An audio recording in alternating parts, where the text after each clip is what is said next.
علیہ السلام نے فرمایا النکاح من سنتی، اے لوگوں نکاح میری سنت ہے، یہ نکاح میرا طریقہ ہے، فمن رغب عن سنتی فلیس منا، جو اس نکاح سے روگردانی کرے گا وہ ہم میں سے نہیں ہوگا، یعنی وہ میری امت میں سے نہیں ہوگا۔ کیا مقصد حضور کا؟ حضور کا مقصد یہ تو نہیں کہ وہ میری امت میں سے نہیں ہوگا، امت تو میں سے تو ہے گا، امت میں رہے گا، امت میں سے کہیں نہیں جاتا۔ یعنی مقصد یہ ہے قیامت کے دن اللہ تعالیٰ اس انسان کو حضور علیہ السلام کی شفاعت سے محروم فرما دیں گے، اور یہ وہ لمحہ ہوگا جس دن ہر پیغمبر رو رہا ہوگا، ہر نبی اور ہر رسول، ہر ولی، ہر کتب و ابدال رو رہا ہوگا کہ یا اللہ ہمیں جنت میں داخل فرما، لیکن ایک ہستی ہوگی جو محمد رسول اللہ کی ہوگی۔ اللہ تعالیٰ محمد رسول اللہ کی سفارش پر ساری انسانیت کا حساب و کتاب لینا شروع فرما دیں گے۔ کئی لوگ ایسے ہوں گے جو جہنم کی طرف جا رہے ہوں گے، لیکن حضور علیہ السلام سفارش کریں گے، اللہ تعالیٰ سے کہیں گے یا اللہ اس انسان کو جنت میں داخل فرما دے۔ حضور علیہ السلام کی شفاعت پر اللہ تعالیٰ اس انسان کو جنت الفردوس میں داخل فرما دے گا۔ تو مقصد یہ ہے کہ فرمایا النکاح من سنتی، لوگوں نکاح میری سنت ہے، شادی میری سنت ہے، فمن رغب عن سنتی فلیس منا، جو تم میں سے طاقت ہمت ہونے کے باوجود بھی نہ وہ نکاح کرتا ہے نہ وہ شادی کرتا ہے، فلیس منا، قیامت کے دن میں محمد اس کی سفارش بھی نہیں کروں گا۔ یہ اتنی بڑی وعید اللہ کے نبی علیہ السلام نے فرمائی ہے۔ لیکن میرے بھائیوں اور دوستوں، یہ جو نکاح کی تقریب ہوتی ہے، یہ جو شادی وغیرہ ہوتی ہے، یہ آج کے دور کی نہیں ہے۔ حضرت آدم علیہ السلام سے یہ دور شروع ہو رہا ہے، لیکن ایک پیغمبر آتا، وہ لوگوں کو اللہ کے احکام بتاتا، اس پیغمبر کا انتقال ہو جاتا، پھر کچھ جہالت پھیلتی دنیا کے اندر، پھر اللہ تعالیٰ کسی اور پیغمبر کو بھیج دیتا۔ لیکن الغرض حضرت آدم علیہ السلام سے لے کر حضرت عیسیٰ تک ہر پیغمبر کا طریقہ اور انداز مختلف رہا، لیکن نکاح اور شادی ہر پیغمبر نے کی ہے۔ لیکن حضرت عیسیٰ علیہ السلام کے بعد سے لے کر حضور علیہ السلام کی ذات تک کم از کم 2 صدیوں کا عرصہ گزرتا ہے۔ اس دوران کوئی پیغمبر نہیں آیا، کوئی رسول نہیں آیا دنیا کے اندر، لیکن دنیا کے اندر جہالت بہت زیادہ پھیل چکی تھی، لوگ اس نکاح کو، اس شادی کو بھول چکے تھے۔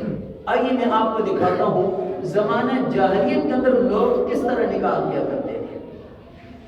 حضور علیہ السلام کی آمد سے پہلے لوگوں کے ہاں شادی کا طریقہ یہ ہوتا تھا، نکاح کا طریقہ یہ ہوتا تھا جیسے آج کل ہمارے ہاں ہوتا ہے کہ ایک مولوی صاحب خطبہ پڑھ رہا ہوتا ہے، وہ اجازت قبول کرواتا ہے، سائن کروا دے، بس ان کا نکاح منعقد ہو جاتا ہے۔ لیکن زمانہ جاہلیت میں ایسا نہیں ہوتا تھا۔ زمانہ جاہلیت میں ایسا ہوتا تھا کہ سب سے پہلے جس عورت کا نکاح کا انعقاد کیا جاتا، اس عورت کو جو سب سے پہلی ماہواری آتی، جو سب سے پہلا خون اس عورت کو آتا، خون آنے کے بعد ہی عورت اپنے گھر کے اندر کم از کم 10 لوگوں کو بلا لیا کرتی تھی۔ وہ 10 لوگ آتے اور اس کے ساتھ راتیں گزار لیا کرتے تھے۔ جب یہ عورت حاملہ ہو جاتی، بچہ پیدا ہو جاتا، پھر انہی ہی 10 لوگوں کو یہ عورت بلا لیا کرتی تھی۔ مجال کیا ہے کوئی آنے سے انکار کرتے، یہ عورت بلا کے اپنے صحن کے اندر سب ان 10 کے 10 لوگوں کو بٹھا لیا کرتی تھی اور کہتی تھی یہ بچہ کس کا ہے، اب عورت کی مرضی۔ عورت آنکھیں بند کر لیا کرتی تھی، جس کے اوپر جا کے اس طرح ہاتھ رکھتی تھی، یہ بچہ اسی کا، یہ بچہ شمار کر دیا جاتا تھا، یہ بچہ اس عورت کے نسل سے شمار کیا جاتا تھا۔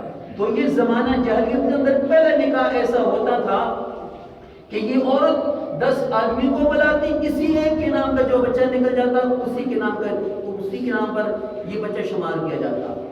زمانہ جاہلیت کے اندر دوسری رسم یہ ہوا کرتی تھی کہ جس عورت کا نکاح کیا جاتا تھا یا جس مرد نے نکاح کرنا تھا، اس مرد اور عورت کا نکاح آپس کے اندر، جس طرح آج کل ہم لوگ کہہ دیتے اپنی زبان کے اندر کہ منگنی ہو جاتی ہے، کا نام بنام ہو جاتا ہے، نام بنام ماں بھی کر لیا کرتی تھی اور اس کی نانی بھی بچے کو بچی کے نام پر اور بچی کو بچے کے نام پہ کر دیا کرتی تھی. لیکن جب یہ نام پہ ہو جاتے، جیسے ہی لڑکا بالغ ہوتا، جیسے ہی لڑکی بالغ ہوتی، اب اس لڑکے کے گھر کے اوپر جھنڈے لگا دیا کرتے تھے اور اس لڑکی کے گھر کے اوپر بھی جھنڈا لگا لیا کرتے تھے.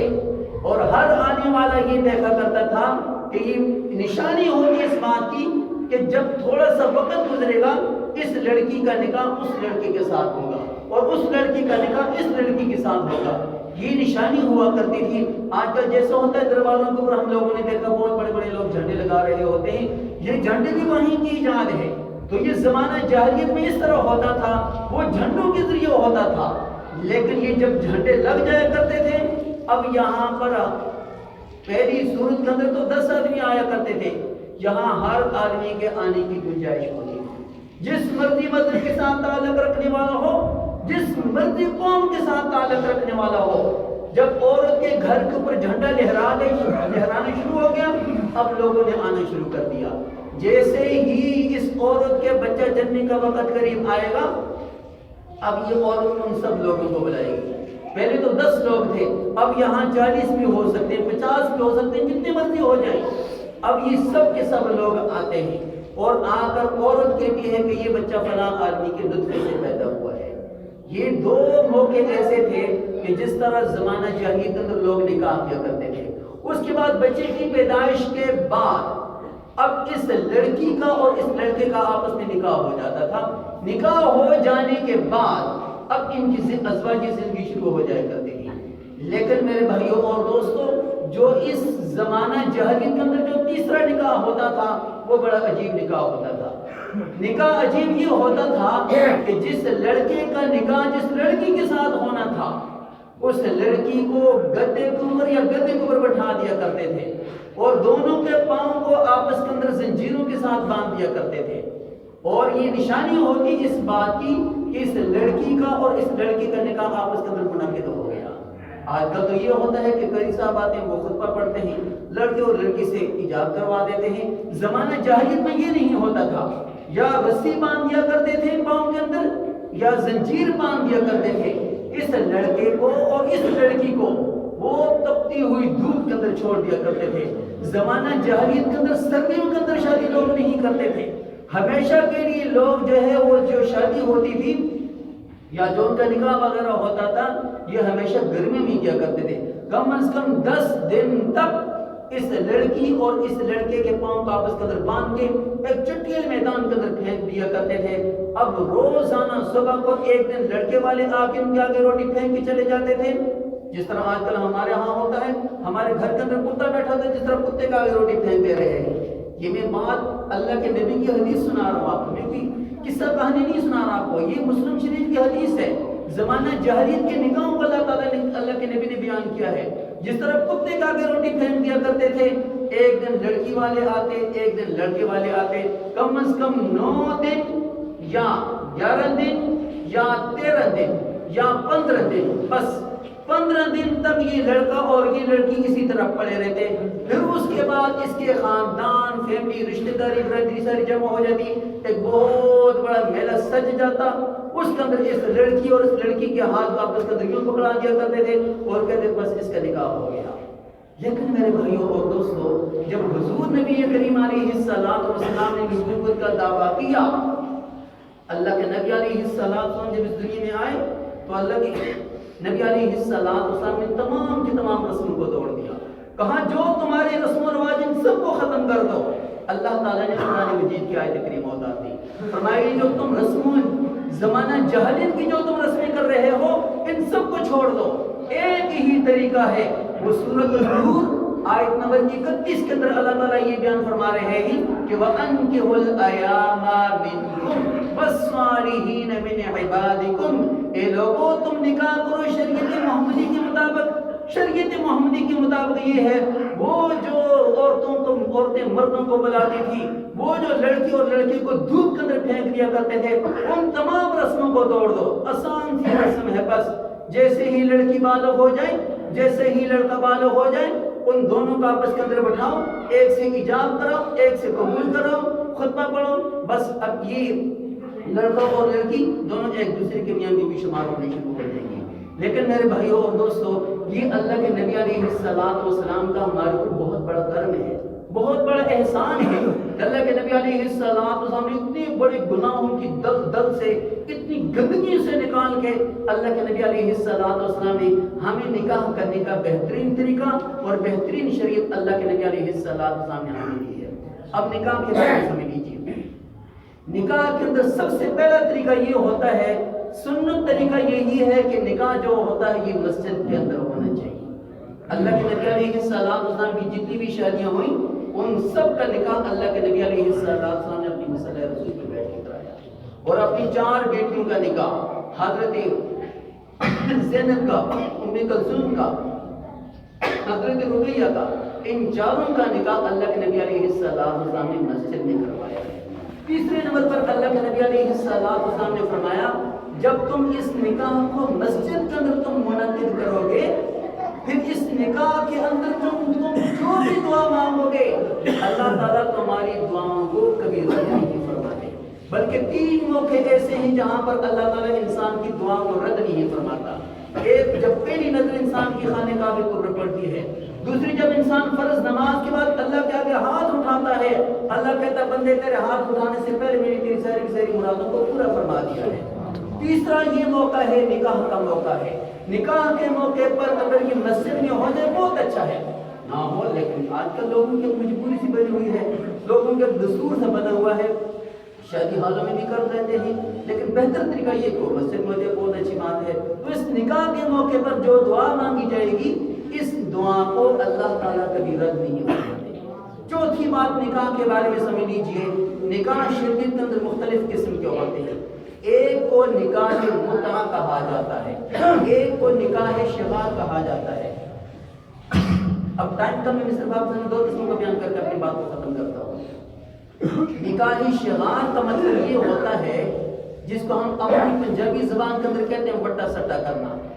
میرے بھائیوں اور دوستوں، یہ وٹا سٹا اللہ کے نبی علیہ السلام نے فرمایا جو انسان وٹا سٹا کرتا ہے وہ اپنے گھر کو ہلاکت کے دروازے پہ کھڑا کر دیتا ہے۔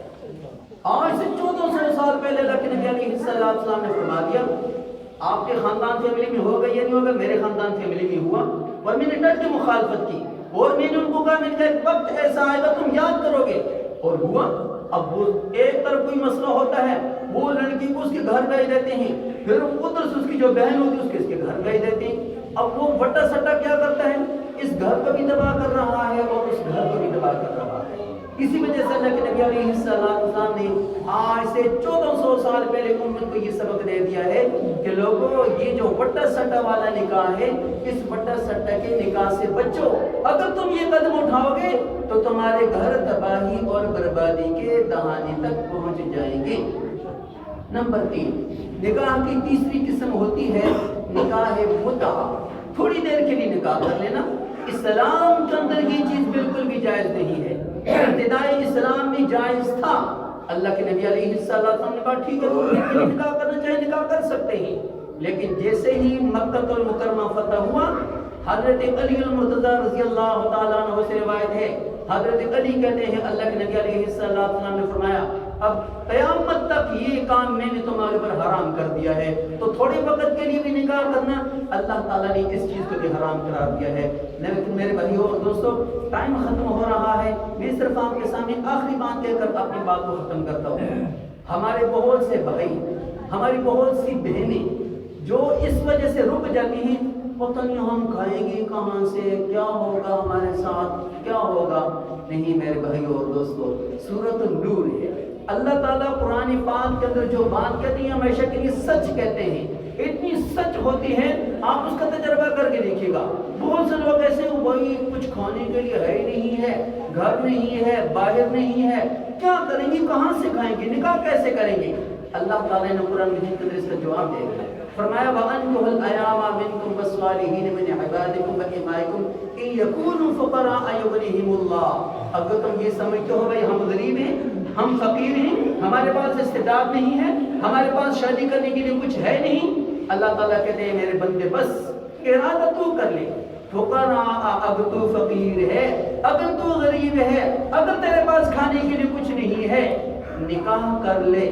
جیسے ہی جو عورت تیرے نکاح میں آئے گی, اللہ تعالیٰ نے انسان کا جو رزق ہوتا ہے یہ عورت کی پیشانی میں رکھا ہوا ہوتا ہے.